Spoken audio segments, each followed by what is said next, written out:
সংশোধন কখনো পানিশমেন্ট দিয়ে হয় না। ওনাকে ওরকম বানিয়েছিলেন, সেটা কেন এটা পরে বলছি। তখন আয়েশার হাতে যখন তরকারির বাটিটা দেয়া হলো, আয়েশা ছুঁড়ে ফেলে দিলেন। কে কে জানেন এই ঘটনা? ছুঁড়ে ফেলে দিয়েছেন, বাটিটা ভেঙে গিয়েছে, তরকারিটাও পড়ে গিয়েছে, এবং সেটা হয়েছে অন্যান্য সাহাবীরা ছিলেন তাদের সামনে।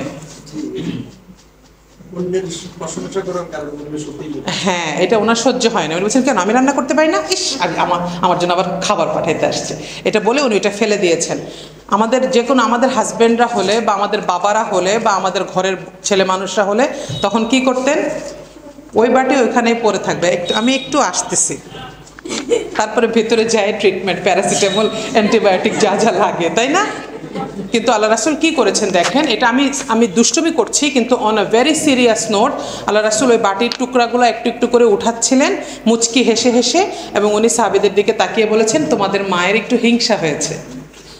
কত সুন্দর একটা উদাহরণ আমাদের জন্য। এবং উনি ওগুলো উঠিয়ে ভেতরে নিয়ে গেলেন, নিয়ে হযরত আয়েশাকে পরে মেহমানরা চলে যাওয়ার পরে বললেন, তুমি এই ধরনের একটা বাটি কিনে কাছাকাছি ধরনের কিছু একটা রান্না করে জাইনাবের বাসায় আরেকদিন পাঠাবে। একটা সাধারণ ঘটনা থেকে আমরা একটা ফিকও পেয়ে যাচ্ছি, তাই না? কত সুন্দর একটা শরিয়া পেয়ে যাচ্ছি যে আমি যদি কারো প্রতিবেশীর বা আত্মীয় স্বজনের কারো কোনো সম্পদ নষ্ট করে ফেলি আমার হাতে অনিচ্ছাকৃতভাবে বা ইচ্ছাকৃতভাবে, তাহলে সিমিলার ধরনের আরেকটা জিনিস তাকে দিয়ে দিতে হবে। এটা একটা ফিক, তাই না? সংশোধন কখনো পানিশমেন্ট দিয়ে হয় না। আমার কি করতে হবে? আমাকে কনসিকোয়েন্সেস ঠিক করে রাখতে হবে।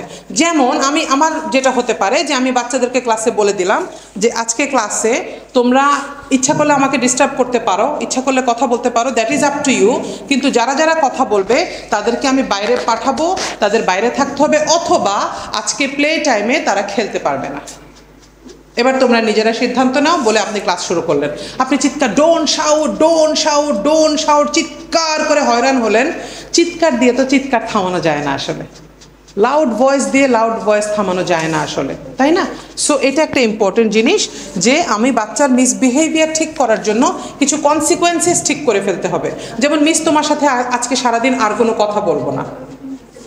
বাচ্চাদের জন্য এটাও একটা অনেক বড় পানিশমেন্ট। দেখবেন ঘুরে ফিরে এসে নিজেই এসে sorry miss, sorry miss, sorry miss বলবে।